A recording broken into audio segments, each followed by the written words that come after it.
अस्सलाम वालेकुम नाजरीन, आप देख रहे हैं नया पाकिस्तान और मैं हूं शहजाद इकबाल। पिछले हफ्ते पाकिस्तान मुस्लिम लीग नून में तंजीम साजी हुई और इस हफ्ते हमने देखा कि नून लीग ज्यादा एग्रेसिव नजर आई। पार्लियामेंट के अंदर भी तनकीद कर रही थी, पार्लियामेंट के बाहर भी हुकूमत की पॉलिसीज पे तनकीद की।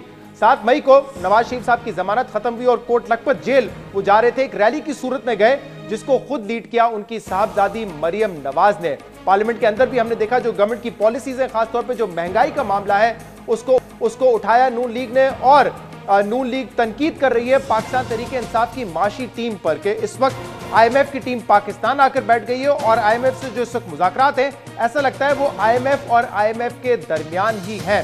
पिछले हफ्ते शाहिद खाकान अब्बासी साहब से सलीम साफी साहब ने जब प्रोग्राम जिरगा में सवाल किया तो उसके जवाब में शाहिद खाकान अब्बासी साहब ने यह कहा था कि मुल्क में जो माशी बहरान है उससे बाहर निकलना नामुमकिन है, कोई रास्ता नहीं नजर आता। रास्ता यह है कि मुल्क में नए इलेक्शन करवाए जाए। तो सवाल यह पैदा होता है कि नून लीग क्या एहतजाज करती रहेगी या ईद के बाद जैसे राना सनाउल्लाह कहते हैं कि हमें सड़कों पर निकलना पड़ेगा, यह भी नून लीग का कोई प्लान है। इस पर बात करने के लिए हमारे साथ मौजूद है PMLN के सीनियर वाइस प्रेसिडेंट और पाकिस्तान के साबिक वजीर आजम शाहिद खाकान अब्बासी। बहुत बहुत शुक्रिया, आपने हमें वक्त दिया। आपकी पार्टी में 2 मुख्तलिफ बयानिए हैं, एक मियां मोहम्मद नवाज शरीफ साहब का बयानिया है और एक उनके छोटे भाई शहबाज शरीफ साहब का बयानिया है। आपका क्या मौकिफ है, आप किस बयानी के साथ खड़े हुए हैं? मैंने सुना है 2 बयानिए, हर टीवी प्रोग्राम पर यही सुनते हैं। हकीकत बड़ी मुख्तलिफ है। एक बयानिया है और बड़ा सीधा सादा इनोसेंट किस्म का बयानिया है कि मुल्क आइन और कानून के मुताबिक चले, तमाम इदारे अपनी हदूद में रहकर पाकिस्तान के अवाम की बेहतरी के लिए काम करें। ये बयानिया है और ये नवाज शरीफ साहब का बयानिया है। ये नवाज शरीफ साहब का बयानिया है, शहबाज शरीफ साहब का बयानिया है, मरीम नवाज साहिबा का बयानिया है, मेरा बयानिया है, ख्वाजा आसिफ साहब का है, हर एक का यही बयानिया है। ये बयानिया पिछले एक हफ्ते में एक ही हुआ है शहबाज शरीफ और मियां नवाज शरीफ साहब का, या माजी में भी एक ही था? ये पहले दिन से एक ही था और ये बयानिया इमरान खान साहब का भी है और ये बयानिया पाकिस्तान के अवाम का भी है। क्या नवाज शरीफ साहब के और शहबाज शरीफ साहब की अप्रोच में फ़र्क नहीं था? नवाज शरीफ साहब की बात पर तो शहबाज शरीफ साहब ये कहते थे कि हमें कन्फ्रंटेशन वाला रास्ता नहीं अपनाना है, ये अप्रोच उनकी मुख्तलिफ नहीं थी? कन्फ्रंटेशन कब की है मुस्लिम लीग नून ने? हमने हमेशा कानून और आइन की बात की है। हर शख्स का बात बयान करने का तरीका फ़र्क होता है। शहबाज शरीफ का अपना लहजा है, अपना मिजाज है, नवाज शरीफ साहब अपने तरीके से बोलते हैं, तो उसमें कोई ऐसा फ़र्क ना कभी था ना है। शहबाज शरीफ साहब के जो साहबजादे हैं हमजा शहबाज, वो समझते हैं कि फ़र्क है और उन्होंने एक मौके पे जियो पे ही उन्होंने शाहजेब खानजादा को इंटरव्यू दिया था और उस पर उन्होंने कहा था कि हम कोशिश करेंगे कि हम कायल करें नवाज शरीफ साहब को और मरीम नवाज साहिबा को और अपने बयानी की तरफ लेकर आए। वो क्या कह रहे थे सुन लीजिए, इसके बाद जवाब देगा, क्योंकि आप कह रहे हैं कि वो मुख्तलिफ नहीं है, वो कह रहे हैं कि मुख्तलिफ बयानियां हैं। जी, खुदा न खास्ता अगर अना आड़े आ गई और हमने अपना जो है वो इदारों के दरमियान और इदारों के खिलाफ चढ़ाई कर दी तो हर आदमी हारेगा, जमहूरियत हारेगी। जब आप ये कह रहे हैं और आपने जरा क्लियर किया इस बात को कि मेरी तकरीर और फिर आपने मरियम बीबी की भी सुनाई, तो उससे वाज़े तौर पर होता है कि जो पॉइंट ऑफ व्यू में इख्तिलाफ है, हमारा ज़ाती इख्तिलाफ नहीं है, मगर जो मरियम बीबी का पॉइंट ऑफ व्यू है वही नवाज शरीफ साहब का पॉइंट ऑफ व्यू है, जिसके बारे में तासुर है कि वो शहबाज शरीफ साहब का पॉइंट ऑफ व्यू नहीं है। तो आप इसका मतलब है कि ताया और अपनी कज़न दोनों के पॉइंट ऑफ व्यू से इख्तिलाफ रखते हैं इस वक्त इस मामले पर? मेरा ख्याल इंशाअल्लाह कभी ना कभी हम उनको कायल कर लेंगे इंशाअल्लाह। आपको और आपके वालिद साहब को, मरियम नवाज और उनके वालिद साहब को कायल करने में कितना टाइम लगेगा कि दिल बड़ा करें? हो जाती है उम्मीद पे दुनिया कायम है शाहजेब साहब, उम्मीद रखें इंशाअल्लाह ताला, अल्लाह ताला करम करेगा। जी, तो हमजा शहबाज कह रहे थे कि हम कायल कर लेंगे नवाज शरीफ साहब को और उनकी साहबजादी को कि वो हमारे मौके पर आ जाए, हमारा पॉइंट ऑफ व्यू मुख्तलिफ है। वो तो साफ इस बात का एतराफ़ कर रहे हैं। पॉइंट ऑफ व्यू मुख्तलिफ हो सकता है, बयानिया मुख्तलिफ नहीं होता। पॉइंट ऑफ व्यू मेरा भी हो सकता है, लेकिन जब एक जमात एक फैसला कर ले वही उस जमात का बयानिया होता है और इस जमात का लीडर जो है वो नवाज शरीफ साहब है। तो ये पॉइंट ऑफ व्यू में क्या फ़र्क है शहबाज शरीफ साहब के? मोडालिटीज से फ़र्क होता है, मोडालिटीज का कैसे हमने किसी इशू को डील करना है उसमें फ़र्क हो सकता है, क्या बात कैसे कहनी है उसमें फ़र्क हो सकता है। मैं कहा हर एक का मिजाज है कि हमें कन्फ्रंटेशन नहीं करनी चाहिए, इदारों के साथ लेके चलना चाहिए और दूसरा बयानिया जो है वो ज़्यादा एग्रेसिव था। मुझे कोई कन्फ्रंटेशन का वाकया बता दें। आपके दो, मैं खुद वज़ीर-ए-आज़म रहा हूं, हमने कभी कन्फ्रंटेशन नहीं देखी। आपके 2 वजीर पे कंटेम्प्ट ऑफ कोर्ट लग चुकी है इसी बात पे, क्योंकि इदारों के खिलाफ बयान दिया था उन्होंने। कौन से? तलाल चौधरी साहब पर, दानिया नजीर साहब पे, वो इलेक्शन नहीं लड़ सके। वो बात जो है मेरा उसके बारे में पॉइंट ऑफ व्यू है, अगर आप चाहे मैं बयान कर देता हूँ, अगर आप चाहे मैं बयान कर देता हूँ। जो कुछ उस अदालत के बाहर होता था वो सारा कंटेम्प्ट ऑफ कोर्ट था। कोर्ट ने क्यों इजाज़त दी ये तमाशा लगने की, और हफ्तों में तमाशा लगा रहा। कोर्ट को नोटिस लेना चाहिए था, यहाँ कोर्ट हर चीज़ का खुद नोटिस लेता है उनको पता नहीं था कि बाहर क्या हो रहा है। ये था कि कोर्ट नोटिस लेता और दूसरा तरीका ये था कि पार्टीज अपने आप को समझाती, अपने लोगों को कहती कि हम रिस्ट्रेन का मुजाहरा करें, हम ना करें इसको पॉलिटिसाइज। ये जज्बाती माहौल होता है, अगर कोई आपको गाली निकालेगा आप उसका जवाब देंगे, आप 2 गाली शायद उसको भी निकाल दें, वो फिर जवाब देगा। एवनफील्ड केस में जब जमानत मिली नवाज शरीफ साहब को, मरियम नवाज साहबा को, इसके बाद हमने देखा मरियम नवाज साहबा पॉलिटिकली बिल्कुल खामोश थी। बड़े बड़े वाकयात हुए, पाकिस्तान इंडिया का जो पुलवामा इंसिडेंट हुआ, उसके बाद साहिवाल सानिया, मुकम्मल वो खामोश रही।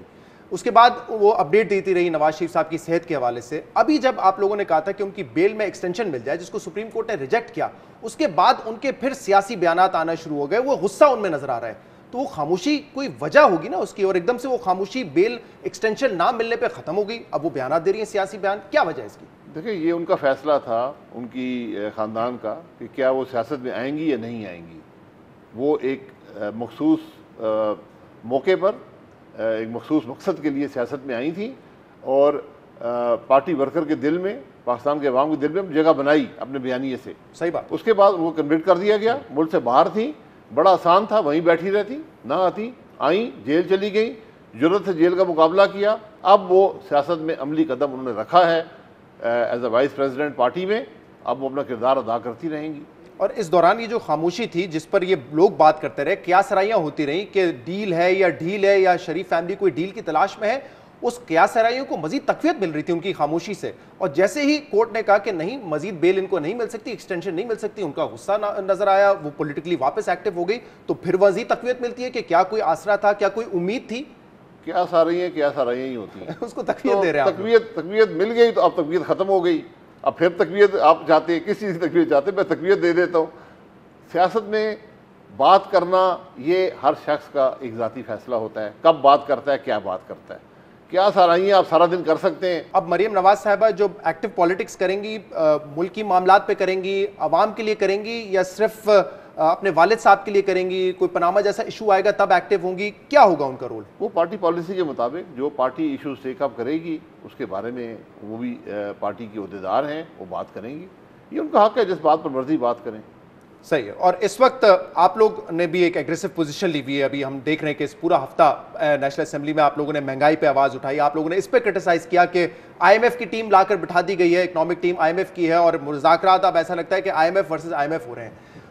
कितना वक्त देना चाहेंगे आप हुकूमत को? आपके बयान मुख्तलिफ रहे हैं, आप समझते हैं कि 5 साल पूरे करने चाहिए तहरीक इंसाफ की हुकूमत? बिल्कुल, हर जमहूरी हुकूमत को उसका हक है कि 5 साल पूरे करे, लेकिन क्या पाकिस्तान के अवाम 5 साल पूरे कर पाएंगे या नहीं, असल सवाल ये है। क्योंकि जो 8 महीने में हुकूमत ने कर दिया है, तो यही अगर हालात रहे और बेहतरी की उम्मीद की किरण तो मुझे नज़र नहीं आती, तो फिर पाकिस्तान के अवाम बर्दाश्त नहीं कर पाएंगे। बतौर ऑपोजिशन आप कोई कोशिश नहीं करेंगे कि कोई इन हाउस तब्दीली आ जाए या हुकूमत 5 साल से पहले गिर जाए? ये नहीं करेंगे आप? जी, हम करेंगे। हम उस वक्त करेंगे जब एक मौका होगा, एक ज़रूरत होगी, क्योंकि हम नहीं चाहते मुल्क में अमरीत आए। हमारा सबसे बड़ी, मैं आज भी कहता हूँ, बदतरीन जमहूरियत हर आदमी कहता है, लेकिन हम इसमें यकीन रखते हैं कि बदतरीन जमहूरियत, इमरान खान की जमहूरियत जो है, ये अमरीत से बेहतर है। ये बात हो गई। कोई खदशा है क्या? ये बात खदशा है। जब एनार्की होगी मुल्क में, आज आप बाजार जाएं, हर आदमी परेशान है। 8 महीने में महंगाई दुगनी हो गई, तरक्की आधी हो गई। अगर ये सिलसिला चलता रहा तो महीनों में लोग सड़कों पर आ जाएंगे। सियासी जमातों का काम होता है कि लोगों की नब्ज़ पर हाथ रखें, मामलात को समझें और उनको लेकर आएं, इससे पहले कि लोग खुद आ जाएं। इंडिकेशन तो ऐसी नहीं है कि किसी किस्म का आइन तोड़ने की बात हो या हुकूमत को टॉपल करने की बात हो, ऐसी कोई इंडिकेशन तो नहीं है। जमहूरी फोर्सेस के साथ है। मुझे खदशा है कि अगर यही इकोनॉमिक हालात रहे तो अवाम सड़कों पर आ जाएगी, अवाम सड़कों पर आए, जमहूरियत पीछे रह जाएगी। पंजाब के सदर है राना सनाउल्लाह साहब, वो कह रहे हैं कि ईद के बाद सड़कों पर निकलना जरूरी है, हमें निकलना पड़ेगा सड़कों पे। ऐसा कोई प्लान तैयार किया है नून लीग ने? नहीं, प्लान कोई नहीं है। मैं टीवी प्रोग्राम पर आप मुझसे पूछ रहे हैं, मैं आपको जवाब दे रहा हूँ। लेकिन जमात इन मामलात को डिबेट करती है, इंटरनली बात करती है, और जब ऐसी जरूरत हुई तो इंशाल्लाह तमाम सियासी जमातों से मशवरा करके हम बाहर आएंगे। लेकिन फौरी तौर पे आप समझते हैं कि कोई सड़कों पे आने की जरूरत नहीं है? अगले हफ्ते तक तो नहीं है। अगले हफ्ते तक नहीं है? ईद के बाद है कि फौरी पूछा, ईद के बाद, फिर ईद के बाद मिलकर देख लेंगे। सही है, क्योंकि नवाज शरीफ साहब का एक मौकिफ है ना कि 5 साल पूरे होने चाहिए। वज़ीर आज़म को अगर वोट मिला है 5 साल वो पूरे करें, तो इस मौकिफ के साथ तो आप खड़े हुए ना। ये तो एक असूली पोजीशन होनी चाहिए। वोट मिलने में कहा जो बन गया है, हम सियासी निज़ाम को डिस्टर्ब नहीं करना चाहते। जैसे भी बन गया है, हम पार्लियामेंट का हिस्सा बने, हम चाहते हैं हुकूमत 5 साल पूरे करे। पाकिस्तान में जब भी ग्रोथ आई है 3-4 साल का पीरियड होता है, वो ग्रोथ सस्टेन इसलिए नहीं कर पाती अब्बासी साहब क्योंकि सस्टेनेबल मॉडल नहीं होता। हमारी हमेशा जो फिस्कल डेफिसिट है वो कंट्रोल से बाहर हो जाता है। करंट अकाउंट डेफिसिट, आपका जो भी माशी क्राइसिस आया उसकी वजह हमेशा करंट अकाउंट डेफिसिट रही है। जब आपको हुकूमत मिली थी उस वक्त $2.5 अरब का करंट अकाउंट डेफिसिट था, फिर भी आपको लगा कि डॉलर रिजर्व चाहिए होंगे, आप IMF के पास गए $2.5 अरब करंट अकाउंट डेफिसिट के साथ। इस हुकूमत को $19 अरब का करंट अकाउंट डेफिसिट मिला है, विच मींस के तकरीबन $2 अरब आप सालाना खसारे में दे रहे हैं, आपका करंट अकाउंट डेफिसिट बढ़ता जा रहा है। तो कैसे सस्टेन कर सकती थी ग्रोथ? जो आपकी ग्रोथ होती है करंट अकाउंट डेफिसिट कभी उसी से राब्ता होता है। जब अब हुकूमत गई है, करंट अकाउंट डेफिसिट है, क्योंकि एक टाइम लैग होता है। जो आप इन्वेस्टमेंट करते हैं, जो ग्रोथ अचीव करते हैं, उसके रिजल्ट्स आने में, जो एक्सपोर्ट की सूरत में इकॉनमी तो ग्रो कर रही है, आपने एक्सपोर्ट को ग्रो करना होता है करंट अकाउंट डेफिसिट पूरा करने के लिए, कोई टाइम लैग होता है, उसको आप मैनेज करते हैं। उसको आप मार्केट से जाकर मैनेज करें, आप किसी दोस्त मुल्क से बोरो करके मैनेज करें, IMF से मैनेज करें, ये हुकूमत की जिम्मेदारी होती है। आपने क्या किया? आप आए, पहला फैसला था IMF जाना है या नहीं जाना।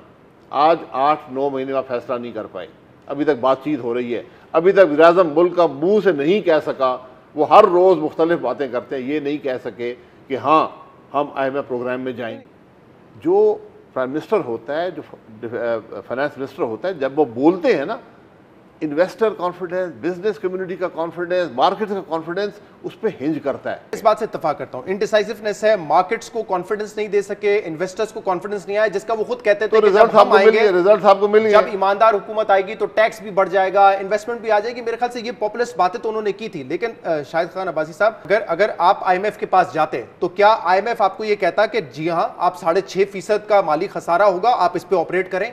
क्या IMF आपको ये इजाजत देता कि आप $19 बिलियन के करंट अकाउंट डेफिसिट पे ऑपरेट करें? हरगिज नहीं। इस वक्त वो बात कर रहे हैं कि आपका $6 अरब का होना चाहिए करंट अकाउंट डेफिसिट, हम शायद नेगोशिएट कर रहे हैं कि 8 तक की इजाजत दे दें। तो कैसे ये सस्टेनेबल मॉडल होता है? वो तो आपकी ग्रोथ को कम करेगा। जब वो आप अपने डेफिसिट्स को कम करेंगे, आपकी ग्रोथ ऑटोमेटिकली। IMF प्रोग्राम किसने मुकम्मल किया? आपकी हुकूमत ने किया। बहुत शुक्रिया। तो हमने मैनेज किया ना मामलात को। IMF से आप नेगोशिएट करते हैं, IMF को रिजिड नहीं होता। IMF भी समझता है मुल्क के क्या हालात हैं, क्या हो सकते हैं, आपकी नेगोशिएशन स्ट्रेंथ क्या होती है। आज आपने IMF के लोग ही रखे हैं जो IMF से नेगोशिएट करेंगे, तो मुझे इसलिए कोई उम्मीद नजर नहीं आती। स्टेबलाइजेशन प्रोग्राम में अब हम जाएंगे, आप लोग भी गए थे स्टेबलाइजेशन प्रोग्राम में, तो आपकी ग्रोथ सफर करेगी ना। ये तो मतलब हो नहीं सकता कि आप, तो ये मैं क्रेडिट दूं ना, ये इसहाक डार को क्रेडिट दें कि उसने IMF प्रोग्राम मुकम्मल किया पाकिस्तान में पहली दफा, और लो इन्फ्लेशन और हाई ग्रोथ के साथ मुकम्मल किया। और इसके बाद जो आखिरी 1.5-2 साल थे जिसमें आपके एक्सपेंसेस ज्यादा हुए, जिसमें आपकी इंपोर्ट बढ़ती रही, तो उसमें नुकसान भी हुआ ना। ये होता है, मैंने बताया ना, जब भी आप एक्सपोर्ट्स की, इंपोर्ट्स की नोयत देख लें, इंपोर्ट्स की नोयत क्या है। जब भी इकॉनमी ग्रो करती है, कंज्यूमरिज्म थोड़ा बढ़ता है, कुछ मशीनरी की एक्सपोर्ट्स बढ़ती हैं, करंट अकाउंट डेफिसिट इंक्रीज होता है। आप डार साहब को क्रेडिट दे रहे हैं, लेकिन डार साहब की पॉलिसी से तो आप खुद इख्तलाफ करते हैं ना, क्योंकि जब आप लोग आए, आप लोगों ने रुपये को डिप्रिशिएट किया, आपको लगता था कि गलत पॉलिसी थी कि रुपये को एक जगह पे आपने रोक के रखा हुआ है, आप डॉलर पंप इन करते जा रहे हैं मार्केट में, आप तो इस पॉलिसी के खुद खिलाफ थे। उस पॉलिसी को आज इस हुकूमत की पॉलिसीज ने वैलिडेट किया है कि वो सही पॉलिसी थी। इसहाक डार साहब की पॉलिसी गलत थी, हमारी पॉलिसी गलत नहीं थी। हर चीज की टाइमिंग होती है ना। हमने एक मैनेज फ्लोट किया था। मैं शुरू से डिफर करता था, उनका व्यू पॉइंट और था, उनका व्यू पॉइंट भी कामयाब था। उनका हर फाइनेंस का फोकस होता है, उनका फोकस था कि मैं इन्फ्लेशन को कंट्रोल में रखूं और ग्रोथ दे सकूं, उन्होंने दी। इस वक्त एतराज किया आपको कि अगर हफीज शेख साहब आए हैं और रजा बाकर स्टेट बैंक के गवर्नर लग गए जो कि IMF से आए हैं, एतराज किया, अगर ये एक्सपर्ट्स हैं, अगर ये बेहतर तरीके से मैनेज कर सकते हैं तो क्यों नहीं? मुझे कोई एतराज नहीं है। बात है परसेप्शंस की। मुल्क, पॉलिटिक्स, इकॉनमी परसेप्शंस पे चलती है। जो परसेप्शन ये है, हफीज शेख साहब वही शख्स हैं जिनको ये गालियां देते रहे 8 महीने कि मुल्क तबाह कर गया। हफीज शेख साहब 2.3% पे ग्रोथ छोड़ के गए थे, इन्फ्लेशन डबल डिजिट्स में थी। IMF से उनका ताल्लुक रहा है। आप स्टेट बैंक के गवर्नर लेकर आए जो IMF के मुलाजिम थे, बहुत अच्छे आदमी होंगे, मैं उनको नहीं जानता, मैं किसी की काबिलियत पर शुबा नहीं कर रहा, मैं पर शुबा कर रहा हूँ कि अहम इदारे मुल्क के जो फाइनेंशियल इंस्टीट्यूशंस हैं वो आपने IMF के परसेप्शन की बात कर रहा हूं, लोगों के हवाले कर दिए। तासुर बनाना तो आप ही का काम है, आप ऑपोजिशन है, आपका काम है, आप साबिक वजीर आज़म है, तासुर बनाना तो आपका काम है। आप या तो लोगों को ये बता सकते हैं कि एक्सपर्ट्स हैं और जो करेंगे पाकिस्तान में बैठ के पाकिस्तान के मफाद के लिए करेंगे, या आप लोगों को ये बता सकते हैं कि क्योंकि ये IMF से आए हैं तो ये IMF के इंटरेस्ट में काम करेंगे, पाकिस्तान के इंटरेस्ट में काम नहीं करेंगे। ये तो आपके हाथ है ना। तो हुकूमत का काम क्या है? नहीं, हुकूमत तो अपना बयानिया बनाएगी। हुकूमत का काम ये है कि कोई कहते रजाल नहीं है, बजाय मजीद मसाइल पैदा करने के ऐसे लोग लगाएं इन ओहदों पर जिन पर कोई शक शुबा ना कर सके। ये बात होती है। क्या पाकिस्तान में कोई और शख्स नहीं है जिसको आप लगा सकते हैं? आपके दौर में, नवाज शरीफ साहब के पहले दौर में याकूब साहब आए, स्टेट बैंक ऑफ पाकिस्तान में, वर्ल्ड बैंक से आए थे, बड़ा अच्छा काम किया, स्टेट बैंक को ऑटोनोमस बनाने में, इंडिपेंडेंट बनाने में बड़ा इंपॉर्टेंट रोल था। उसके बाद वो फिर फ्रीजिंग वाला मामला हुआ, तब जाके वो बाहर गए। लेकिन ऐसे लोग आते रहे पाकिस्तान में। पहले इकोनॉमिक क्राइसिस नहीं था ना, मुल्क में इकोनॉमिक क्राइसिस नहीं था, वो एक मखसूस हालात पैदा हुए, आपको अकाउंट फ्रीज करने पड़े, वो एक डिफरेंट कॉन्टेक्स्ट में मामला था। आज बड़ा डिफरेंट है। आज आपके बेहतर होता कि इसी मुल्क से लोग लेकर इन ओहदों पर लगाई जाए। बहुत बहुत शुक्रिया। शाहिद खाकान अब्बासी साहब हमारे साथ मौजूद थे, साबिक वजीर आजम। प्रोग्राम में शामिल करेंगे एक ब्रेक, इसके बाद हम मजीद बात करेंगे हमारे। चीनी शहरियों का पाकिस्तानी लड़कियों से शादी के नाम पर धोखे का स्कैंडल संगीन होता जा रहा है। गुज़िश्ता कुछ अरसे से शिकायत मौसूल हो रही थी कि पाकिस्तानी खवातीन को शादी के नाम पर चीन स्मगल किया जा रहा है, जहां उन्हें जिस्म फरोशी के कारोबार में धकेल दिया जाता है या उनके आज़ा फरोख्त कर दिए जाते हैं। FIA के मुताबिक चीनी शहरी ज्यादातर गरीब और मसीह बरादरी से ताल्लुक रखने वाली लड़कियों को निशाना बनाते हैं, ताहम मुतासरा खवातीन में मुसलमान लड़कियां भी शामिल हैं। ये चीनी बाशिंदे पाकिस्तानी लड़कियों को बेहतर मुस्तकबिल के ख्वाब और इनके खानदान को पैसों का लालच देकर शादी करते हैं, जिसके बाद इन खवातीन को चीन ले जाते हैं। FIA के मुताबिक 90 से जायद पाकिस्तानी खवातीन को चीन स्मगल किया जा चुका है। मुतासरा खवातीन और खानदानों की शिकायत के बाद FIA मुल्क भर में इस नेटवर्क के खिलाफ क्रैकडाउन कर रही है। दर्जनों चीनी शहरियों को गिरफ्तार भी किया जा चुका है। चीनी हुकूमत ने चीनी शहरियों की पाकिस्तानी लड़कियों से शादी से मुतालिक मीडिया में चलने वाली खबरों का नोटिस लिया है। चीनी सिफारत खाने के मुताबिक अगर कोई तंजीम या फर्द सरहद पार शादी की ढाल में पाकिस्तान में जुर्म कर रहा है तो चीन पाकिस्तान के क्रैकडाउन की हिमायत करता है। इस पर हम बात करेंगे। हमारे नुमाइंदे इस वक्त हमारे साथ मौजूद हैं। एजाज सैयद, बहुत बहुत शुक्रिया, आपने हमें वक्त दिया। जरा बताइएगा, ये जो स्कैम सामने आ रहा है जिसमें बताया जा रहा है कि चाइनीज मर्द धोखे से शादी कर रहे हैं पाकिस्तानी खवातीन से, कोशिश की जाती है कि उनको चाइना लेकर जाए, ये सारा मामला जो है इसकी तहकीकात FIA कर रही है। अब तक क्या सामने आया है FIA की फाइंडिंग्स में? शहजाद, अब तक की जो फाइंडिंग्स हैं FIA की, आपको पता है कि फैसलाबाद, लाहौर और इस्लामाबाद, रावलपिंडी में गिरफ्तारियां हुई हैं। उनमें एक बात तो कॉमन आ रही है, वो ये है कि जितने भी लोग गिरफ्तार हुए हैं वो तमाम के तमाम बिज़नेस वीज़ा ऑन अराइवल के ऊपर पाकिस्तान में आए थे और यहाँ पर वो गिरफ्तार हुए हैं। तो एक बात तो ये वाज़ेह होती है। दूसरी बात ये है कि ये आम तासुर ये लिया जा रहा है कि कोई एक ग्रोह जो चीन में बैठा हुआ है वो पाकिस्तान में बंदे भेज रहा है। ऐसा नहीं है। अमली तौर पर मुख्तलिफ लोग यहाँ पर आए हैं, उन्होंने मिसयूज़ किया है अपने वीज़ा को, और उस मिसयूज़ जो वीज़ा को किया गया है उसके तहत पाकिस्तान में 3 तरह की ख्वातीन को टारगेट किया गया है। मुख्तलिफ मैरिज ब्यूरोज़ को इस्तेमाल किया गया है। एक दूसरे नंबर पर सबसे ज़्यादा इस सारे मामले की विक्टिम बनी है ईसाई ख्वातीन, और तीसरे नंबर पर जो सबसे ज़्यादा अल्योर किया गया है सोशल मीडिया के ज़रिए, फेसबुक के ज़रिए या दीगर ज़राए के ज़रिए उन ख्वातीन को जो बाहर जाने की ख्वाहिशमंद थी। तो ये 3 तरह की कैटेगरीज़ हैं जिनको टारगेट किया गया है और उनको अल्योर करके उनसे शादी की गई है। कुछ केसेस में पैसे भी दिए गए हैं, लेकिन बाज़ केसेस, जिन केसेस के ऊपर आप बात कर रहे हैं या करने जाएंगे, उन केसेस में हमने ये भी देखा है कि जो ख्वातीन हैं उनकी फैमिलीज़ ने ही पैसे खर्च किए, इन्होंने कोई पैसे नहीं लिए, लेकिन जो खर्चा है वो इनके खानदानों ने किया है। जी बहुत बहुत शुक्रिया। एजाज सैयद हमारे नुमाइंदे मौजूद थे और कह रहे थे अब तक तकरीबन 150 खवातीन जो है वो चाइना जा चुकी हैं जिनका कोई पता नहीं है। 2 खवातीन हमारे साथ मौजूद हैं जिनसे चाइनीज मर्द ने धोखा देकर शादी की। क्या मामला है, हम उनसे बात करेंगे। बहुत बहुत शुक्रिया, आप दोनों ने मेरे प्रोग्राम में ज्वाइन किया है। पहले मैं आपसे जानना चाहूंगा, जरा बताइएगा कि ये हुआ कैसे? आप पाकिस्तानी हैं, आपकी एक चाइनीज मर्द से शादी हुई, पाकिस्तान में हुई, कैसे आप जानती थी उसको, ये शादी हुई कैसे? असल में मेरे मामू हैं शकील अहमद, वो आकाश मैरिज ब्यूरो उनका अपना है, वो लेके ये रिश्ता आए थे मेरे घर। उन्होंने बताया था कि ये पैदाइशी मुस्लिम है और इनकी पूरी फैमिली मुस्लिम है और ये इंजीनियर वहाँ पर और पाकिस्तानी इतनी सैलरी, अच्छी सैलरी लेते हैं। और फिर ये हुआ तो मेरी अम्मी ने कहा चले मैं सोचती हूँ, क्योंकि रिश्ते इसको काफ़ी आ रहे हैं लेकिन मुनासिब कोई भी नहीं पाकिस्तानी लग रहा, अगर ये अच्छा है, ये मुसलमान है तो मैं इससे कर दूँगी। तो अगले ही दिन मेरे मामू साजिद हुसैन ट्रांसलेटर और चीनी जो उनका बॉस था सॉन्ग, और साथ जिसके साथ मेरी शादी हुई है मोहम्मद अली, जिसका नाम रखा गया लेकिन चाइनीज़ नेम जू चौन जेन है, उसको लेके मेरे घर आए। तो उसके सामने ये हुई कि साजिद हुसैन ने जो ट्रांसलेटर था, जो हर मामले में मेरे और हस्बैंड के कन्वर्सेशन में वही टोटली इन्वॉल्व रहा है, उसने बताया कि ये वहाँ पे ये मुस्लिम है, ये इंजीनियर है, मतलब जो इंट्रोडक्शन मेरे मामू ने दिया same as it Sajid Hussain ने दिया। और मुसलमान लड़का है, ये मुसलमान लड़का है। और उसने इस चीज़ की गारंटी भी ली है कि ये मुस्लिम है, कोई भी भाभी आपको परेशान, मतलब बीनिश आपको परेशान होने की ज़रूरत नहीं है, एज इट इसने सारी ये बातें की हैं।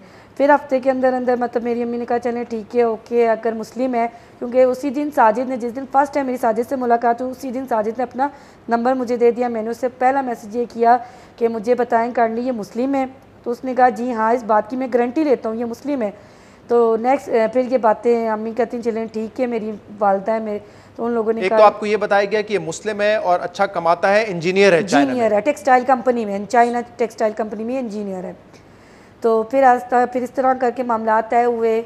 जो निकाह नामे में लिखवाना था 25 लाख रुपए नौचाकी की सूरत में, 5 लाख रुपए हक में, फिर 1 लाख रुपया मंथली खर्चा, ये सब कुछ करने के बाद मेरा निकाह 14 दिसंबर को हुआ। सही। अभी बहुत सारे केसेस जो सामने आए उसमें ये बताया गया है कि ये चाइनीज जो है ये पैसे देते हैं पाकिस्तानियों को, एक शुरू में अमाउंट दे दी जाती है और कहा जाता है कि वजीफा आपका महीने में इतने होगा। तो आपको भी शादी के लिए पैसे दिए गए? नहीं नहीं, ये शादी के बिल्कुल पैसे इन लोगों ने हमें नहीं दिए, 1 टका भी इन लोगों ने हमें नहीं दिया। हमने शादी का खर्चा खुद किया, इवन अपने घर में ये सारे, मतलब आप लोगों ने कोई मुतालबा भी नहीं किया था कि हमें पैसे चाहिए शादी? मेरी अम्मी ने उनसे यही कहा था कि जो असूलन है, जो निकाह पे लड़का देता है, मतलब तुम उसका हक में वगैरह कुछ दो। इन लोगों ने कहा नहीं, चाइना जाके महाना खर्चा जो है कारी साहब के सामने, मौलवी साहब के सामने आप पे करो। इन लोगों ने कहा नहीं, चाइना जाके ये अपनी वालदा के सामने देगा। सही। तो ये बताइएगा कि गड़बड़ आपको कब नजर आई कि ये फ्रॉड हो रहा है आपके साथ, और ये मुसलमान भी नहीं है ना ये कमाता है, और आपको लगा कि ये आपको फंसाया गया है इसमें, ये कब आपको महसूस और कैसे हुआ? ये मेरे घर में रहता था तो ज़ाहिर बात है इसकी बहुत सी हरकतें ऐसी थी जिसमें से लग रहा था कि मुस्लिम नहीं है, क्योंकि मैं इसे कहती थी वज़ू करो, वज़ू का इसको नहीं पता, क्योंकि आपको पता है मुस्लिम जहाँ भी हो, जिस कंट्री में भी हो, उसको तो पता तो होता है वज़ू कैसे करते हैं, नमाज कैसे पढ़ते हैं, और कुरान पाक क्या है, अल्लाह कौन है, ये सब कुछ उसको पता होता है, लेकिन उसे कुछ भी नहीं पता था।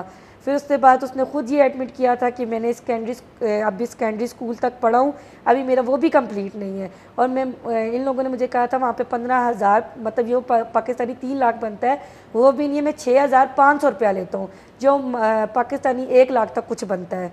और इन लोगों ने कहा कि ये आपको खर्चा देगा, ये करेगा, कुछ भी नहीं दिया, उल्टा मुझे अपनी जेब से, और रहता भी आपके घर पे था? रहता भी मेरे घर में था। और मेरी लड़ाई ज़्यादातर इस बात पे हुई है कि भाई ये मुझे कहता था E11 जाके मेरे दोस्तों के साथ रहो, दोस्तों के साथ रहो, दोस्तों के साथ रहो। मैंने कहा कि मैं, हम लोगों का ना कल्चर ऐसा है, ना हम लोगों का पाकिस्तान में ऐसा रूल है कि हम लोग छोटे छोटे कपड़े पहन के घूमें और जाके दोस्तों के साथ रहें।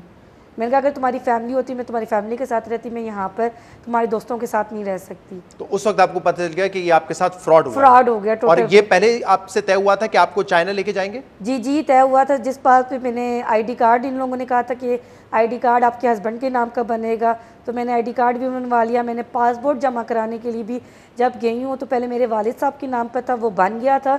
इन लोगों ने कहा नहीं, एम्बेसी वालों ने कहा जी अपने हस्बैंड के नाम से बनेगा। जब मैंने हस्बैंड के नाम से बनाया तो वहाँ पर पासपोर्ट ऑफिस वालों ने कहा कि जी ये आपका केस आगे फॉरवर्ड कर दिया है, वहाँ से आपका क्लियर लेटर आएगा तो हम आपका पासपोर्ट बनाएंगे। तो वहाँ पर ये बात रुकी कि मेरा पासपोर्ट नहीं बना। सही। और इसके बाद आपने जो आपके हस्बैंड थे, जिनका मुस्लिम नेम उन्होंने मोहम्मद अली बताया था, उनके जो बॉस थे एक सॉन्ग, ये उनका चाइनीज नेम था, उनको भी आपने गिरफ्तार करवाया जो इस वक्त FIA की कस्टडी में है? जी जी, मैंने गिरफ्तार किया। उन लोगों को मैंने बुलाया, मैं चाइना जाना चाहती हूँ कि आप आएँ, मेरे घर आएँ। तो वो इस बात पे उन लोगों ने ठीक है ये एग्री हो गई है, उसने बहुत सी कि वहाँ जाना, वहाँ सिर्फ मुझे इन लोगों ने सिर्फ इतना फोर्स किया है कि वहाँ एक दफ़ा तुम चली जाओ, अगर वहाँ तुम्हें कोई गड़बड़ है तुम वापस आ जाना। किसी ना किसी तरह आपको चाइना भेजना चाहते तो वो मेरे पीछे बहुत हद तक, मुझे नहीं लगता था कि वो लड़कियों के इतने पीछे पड़े होंगे जितना वो मेरे पीछे पड़े हुए थे कि आप चाइना चलो, चाइना चलो, उसके लिए वो 2 नंबर पेपर्स तैयार करने के लिए भी तैयार हो गए थे, क्योंकि एक लीगल तरीके से जब मुझे उन लोगों ने कह दिया आपका केस फॉरवर्ड कर दिया है, तो ये लोग मतलब कहते नहीं हम आपका डाटा रिमूव करके दूसरे तरीके से पासपोर्ट बनाएंगे, लेकिन आपको चाइना हम जल्दी से जल्दी भेजना चाहते हैं। तो ये सॉन्ग को आपने गिरफ्तार करवाया है, अपने घर से ही गिरफ्तार करवाया, आपके घर से एफआईए ने उनको गिरफ्तार किया, तो ये कैसे हुआ? एफआईए में मैंने एप्लीकेशन दी, उन लोगों का बहुत शुक्रिया, डायरेक्टर कामरान अली साहब ने, उन्होंने मेरी पूरी बात सुनी और उनके साथ उनकी पूरी टीम, शौकत अली, नदीम ज़फ़र साहब हैं, उन लोगों ने बहुत अच्छी तरीके से मेरी बात सुनी, सब इंस्पेक्टर अदील हसन, ज़ुबैर साहब, इन लोगों ने मेरे साथ बैठा के मीटिंग की, फिर मैंने उनको सारा मैटर बताया। मैंने कहा मेरे अपने हस्बैंड से कोई रब्ता नहीं है, लास्ट टाइम पे ये सोंग और साजिद उसको लेके गए हैं और उसके बाद सोंग और साजिद ने उनको गायब किया है, तो मैं अपने हस्बैंड को, तो आप इससे पहले साजिद के साथ क्योंकि अच्छी खासी मेरी लड़ाई हो चुकी थी, वो साइड पर हो गए, तो उन्होंने एक रफ़ीक जो ड्राइवर भी था, ट्रांसलेटर भी था, उसको आगे लेके आया, जो इस जब मैंने कोर्ट में केस किया उसके बाद जो रफ़ीक सामने आया, तो उस पर ये जो कि एफआईए वालों के साथ मेरी मीटिंग होने, मैंने कहा कि इनको पकड़ेंगे तो मेरा हस्बैंड बरामद होगा। उन लोगों ने बहुत अच्छा किया, बहुत अच्छा साथ दिया कि उन्होंने हमारे साथ फुल कोऑर्डिनेशन की हमारे। फिर मैंने जो उनको जब बहाने से अपने घर बुला लिया, तो बुलाने के बाद फिर मैंने उनको, जो आपको लगता है कि इस पूरे गैंग का सरबरा है सॉन्ग, उसको गिरफ्तार कर लिया गया। आपका हस्बैंड कहाँ है आपको नहीं पता, लेकिन उसका पासपोर्ट, चाइनीज पासपोर्ट आपके पास? जी मेरे पास है। तो उन लोगों ने ना, मेरे हस्बैंड ने ये भी मुझे बताया कि मैंने 22 लाख रुपया उसको पे किया सॉन्ग को, क्योंकि अब मेरे सामने मेरे घर में आना, जितने मैटर्स, पासपोर्ट बनाना, ये सब में सॉन्ग और साजिद ही इन्वॉल्व रहे हैं। सही है। तो आपका हस्बैंड ने आपको बताया था कि सॉन्ग जो उसका बॉस है उसको उसने 22 लाख रुपए दिए और पासपोर्ट आपके पास है, ये आपने रख लिया था अपने हस्बैंड के पास? जी मैंने रख लिया था। और ये इसको गिरफ्तार नहीं किया अभी तक? क्योंकि वो सामने नहीं आ रहा, उसने सॉन्ग ने ये कहा कि वो चाइना जा चुका है। अच्छा, सॉन्ग कह रहा है, लेकिन मुझे जहाँ तक लग रहा है कि सॉन्ग नहीं गायब किया, सॉन्ग से पूछे कि ये किधर है। सही। आप बताइए आपके साथ क्या हुआ था? मेरा रिश्ता भी मामू ने ही करवाया था। अच्छा, इन्हीं के मामू ने करवाया? जी, इन्हीं के मामू ने करवाया था। वो रिश्ता लेकर आए थे घर में और उन्होंने कहा कि वो पैदाइशी मुसलमान है। जब उन्होंने ये बात कर दी कि पैदाइशी मुसलमान है, तो पेरेंट्स ने इजाज़त दे दी, क्योंकि इजाज़त इसलिए भी दे दी कि एक तो पैदाइशी मुसलमान है और दूसरा मैं, प्योरली अरेंज मैरिज थी, आप पहले से नहीं जानती थी? नहीं, पहले से नहीं जानती थी। और ये था कि फर्दर ये था कि मैं चाइना पीएचडी के लिए जाने वाली थी। तो ये हुआ कि चलें, 2 रीज़न बन गए, एक तो पैदाइशी मुसलमान और एक ये कि मैं खुद भी वहीं जा रही थी। तो कहा ठीक है आप रिश्ता ले आओ। रिश्ता लाए उन्होंने, बिल्कुल पाकिस्तानी तौर तरीके से, हमने जिस तरह हमारे जिरगे वगैरह बैठते हैं, हमने उनसे इन्वेस्टिगेशन की, उन्होंने बाकायदा डॉक्यूमेंट्स बनवा के दिए कि देखें ये मैं पैदाइशी मुसलमान हूँ, मेरा काम कारोबार ये है, मेरी इतनी सैलरी है, सब कुछ उन्होंने दिया। जब इतना, और जो साजिद है और जो संग है, साजिद ने गारंटी ली कि ये सारे डॉक्यूमेंट्स इसके रियल हैं और सब कुछ, ये पैदाइशी मुसलमान। वही साजिद जो ट्रांसलेटर इनके केस में था, वही शख्स आपके केस में था? वही, उसी ने गारंटी ली। उसने कहा कि आप कोई टेंशन ना लें, हमारी तरफ से सारी गारंटी है, हम यहीं पे बैठे हुए, कोई भी मसला हुआ हम फ़ौरन आपके। पेरेंट्स को बस यही चाहिए था कि वो मुसलमान है। खैर किस्सा मुख्तसर, इस तरह जिरगे वगैरह बैठे, जो भी था, उन्होंने हक महर की बात ऑब्वियसली। कभी किसी मौके पे आपको ये महसूस हुआ कि चाइना लेके जाने का मकसद ये है कि वहाँ पे ख़वातीन को फ़रोख्त करते हैं या उनके आज़ा को फ़रोख्त करते हैं? कोई ऐसी बात सामने आई आपके? एक्चुअली जब ये लेडी आई और इसने मुझे धमकाया और बाकायदा कहा है कि आप 10 लाख लो और चाइना चलो, इस दिन ये मेरे लिए थोड़ा सा एक शौक की बात थी कि 10 लाख रुपए, हाँ 10 लाख रुपए वो क्यों अचानक मुझे दे रहे हैं, जबकि जो बंदा मुझे मंथली भी नहीं दे रहा था और मेरी फैमिली सारे खर्चे कर रही थी और सारे खर्चे वही उठा रही थी, तो ये कैसे 10 लाख दे सकते? तो कोई और भी ऐसी ख़वातीन है जिनको आप जानती हैं जिनसे चाइनीज़ मर्दों ने शादी की और उनको बाहर लेके गए हो, चाइना लेके गए हो? जी बिल्कुल। एक तो मैं इनको जानती थी, इनको मैंने कॉल करके मना किया था, और एक और हैं जिनकी शादी मेरे साथ ही हुई थी। मेरी 26 को हुई थी, उनकी 27 को हुई थी। उनको मैंने बाकायदा, उनकी फैमिली को मैंने कॉल करके मना किया कि आप इस तरह फ़िलहाल इसे चाइना ना भेजें जब तक आप प्रॉपर्ली हर चीज़ की इन्वेस्टिगेशन ना कर लें, क्योंकि एक तो मीडिया पे भी ये मामला बहुत उठ गया था और दूसरा हमारे सामने भी जो चीज़ें आ रही थी वो इतनी मस्बत नहीं थी, बहुत मनफी रुख पे चल रहा था सब कुछ। ठीक है। लेकिन उनकी फैमिली ने मेरी कोई बात नहीं सुनी और उन्होंने उसे भेज दिया। अब हुआ, लड़की चली गई थी? जी लड़की वो जा चुकी है, लेकिन अब उनसे मेरी बात हुई तो वो उधर बिल्कुल भी कुछ नहीं कहती। मुझे एक गांव में रखा हुआ है, गांव में एक कमरे में रखा हुआ है। तो यहाँ पे इदारों ने, एफआईए ने आपके साथ भी ताउन किया इस केस में, जो लोग अभी पकड़े गए हैं? बिल्कुल, बहुत ज़्यादा एफआईए ने ताउन किया और ये उन्हीं की बदौलत हुआ है कि ये लोग सारे पकड़े गए हैं। आपको एहसास हुआ कि कोई ये बाकायदा एक रैकेट है, कोई ग्रुप है जो कि ये लड़कियों को टारगेट करता है शादी करके बाहर लेके जाने के लिए? जी हाँ, जिस तरीके से जैसे साजिद हुसैन ने मुझे ऑफ़र की थी कि आप क्रिश्चियन लड़कियों के अगर रिश्ते कराती तो 25 लाख रुपया देंगे। मैंने कहा इतनी अमाउंट एक रिश्ता कराने वाले को, फिर उसके बाद कहते हैं कि मुस्लिम लड़कियों की अगर शादी कराए तो 1 लाख रुपया और जल्द से जल्द करवाएं, यानी 1 हफ्ते के अंदर सिर्फ निकाह ये ऑफर की थी आपको, कितने पैसे आपको मिलेंगे अगर आप क्रिश्चियन और मुसलमान लड़कियों की शादी करवाने के लिए। तो जाहिर बात है उस चीज़ से भी डाउट होगी कि इतनी जल्दी, जाहिर बात है पाकिस्तान में जब एक पाकिस्तानी से शादी की जाए तो इतनी इन्वेस्टिगेशन की जाती है। हर कोई हमारी तरह तो नहीं होता कि फट रिश्ता आया तो कर दिया, तो हर लोग सोचते हैं इस चीज़ के बारे में। तो बहुत सारे लोगों ने कहा कि आप जाके पहले सेटल हों, आपकी अम्मी वापस आए, तो हम करने के लिए भी तैयार है। तो यही बात मैंने साजिद हुसैन को साफ, खुदा का शुक्र है बर वक्त आप दोनों को पता चल गया, इसलिए ऐसा कोई नहीं हुआ आपके साथ वाकया कि आपको चाइना लेके गए और वहां पे और ज्यादा कोई मुश्किलात ऐसी पेश आई। बहुत बहुत शुक्रिया, आप दोनों हमारे साथ प्रोग्राम में मौजूद थी और बता रही थी कि आपके साथ क्या हुआ, कैसे धोखे के जरिए चाइनीज मर्दों ने आपके साथ शादी की। बहरहाल ये एक मामला है, सीरियस मामला है, जिसको इस वक्त FIA इन्वेस्टिगेट कर रही है। इत्तलात है कि चाइनीज मर्द धोखे से शादी करते हैं पाकिस्तानी खवातीन से और उनको चाइना लेके जाने की कोशिश करते हैं। प्रोग्राम में शामिल करेंगे एक ब्रेक, इसके बाद हम मजीद बात करेंगे, हमारे साथ रहिएगा।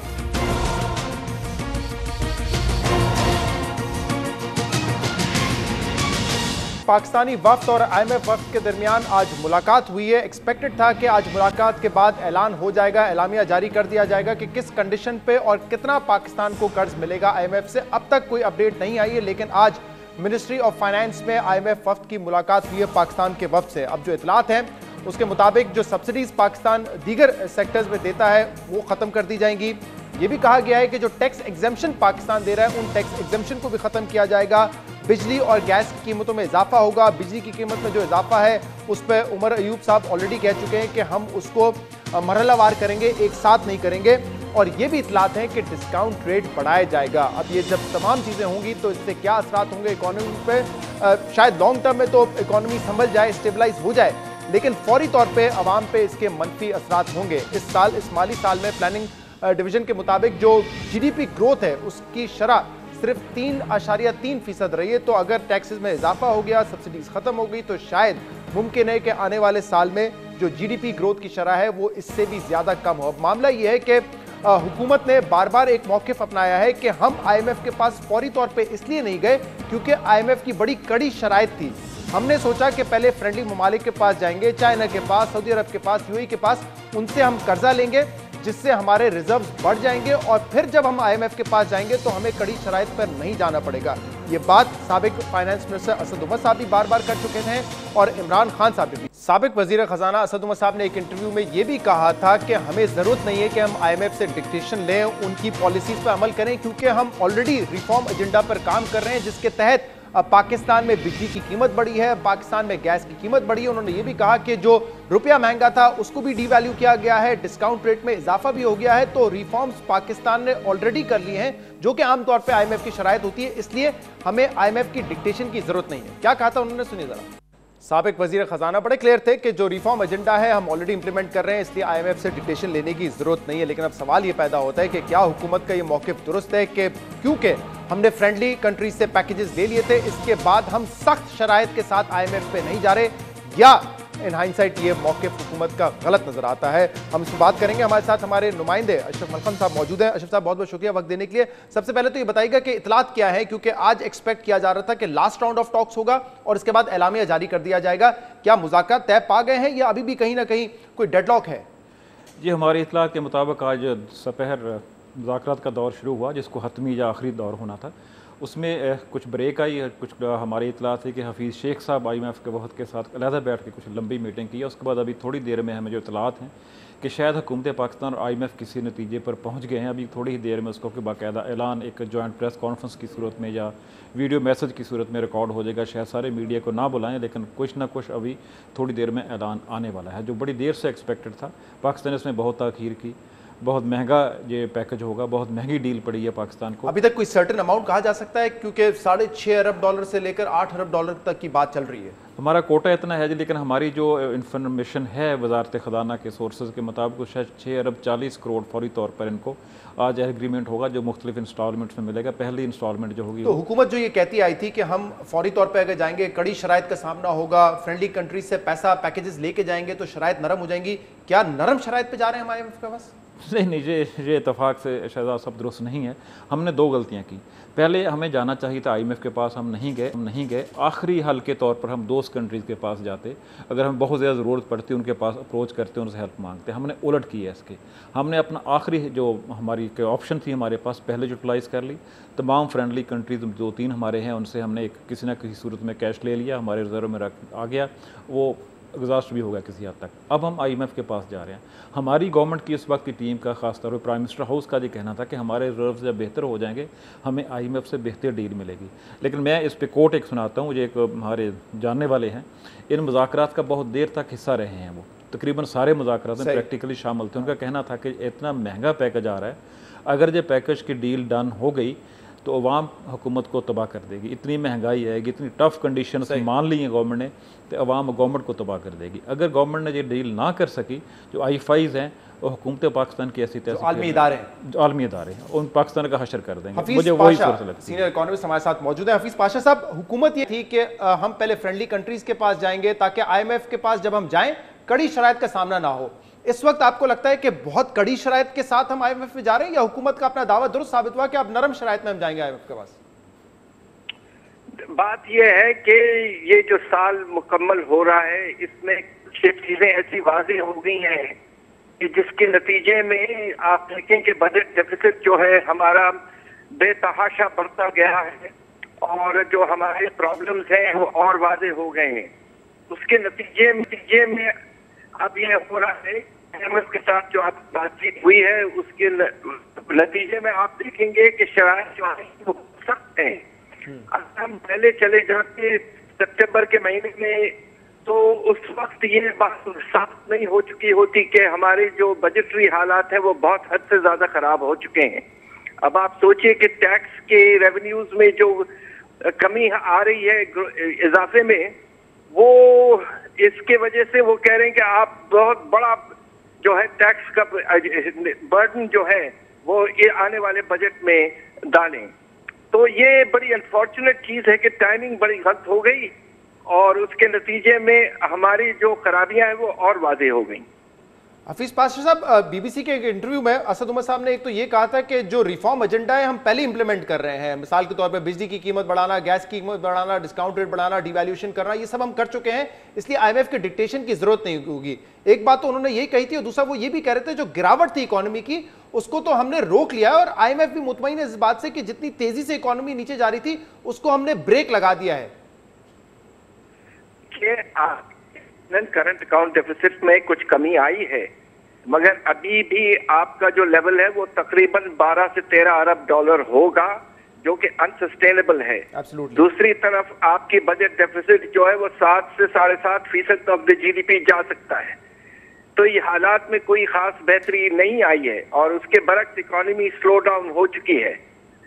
तो अब मसला यह है कि आने वाले 2-3 सालों में आपको बेशुमार कर्जे वापस करने हैं, वो किस तरह आप करेंगे? लिहाजा इस वक्त आप फंस गए हैं। अंग्रेजी में कहते हैं ना, बिटवीन द डेविल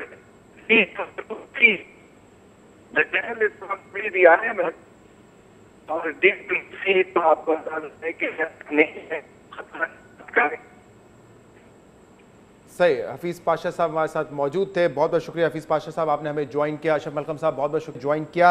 आज के प्रोग्राम में इतना ही। इसका फीडबैक आप हमें दे सकते हैं हमारे सोशल मीडिया पर। शो से इजाजत दीजिए, अल्लाह हाफ़िज़। Hi, I'm Wajid Sani. Thanks for watching Geo News. For more videos and updates, don't forget to click the subscribe button. Keep watching Geo News.